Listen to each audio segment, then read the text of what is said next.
See, when it is a building, you need to draw a building. See, now you have other options here as a floor element. You see here. Can you guys see that? So maybe you take when it comes about this thing, no, you draw it like that. So this will be your floor. See, the calculation will be carried out in this particular, I mean, area only, right? You get my point, right? So, so basically, let's try to uh, stretch. Right now, it is 40, right? So, so let's make it 120, right? So that is 120. So here 30, 37.8.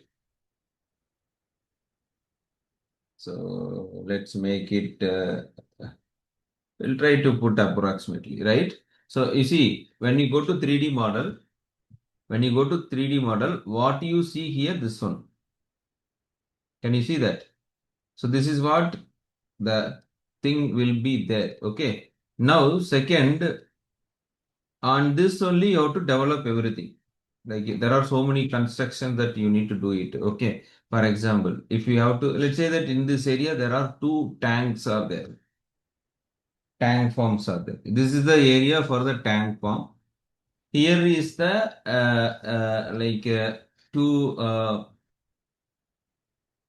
tank farms are there. Let's give some, uh,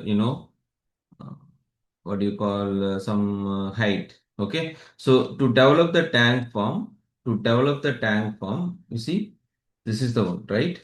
So to develop, let's try to put some tanks over here. So to do that, you have to, where is that objects? So ceilings, cutouts. Yes, this is the one. So here you go here. You see there are different objects. You are able to see it, right? Right.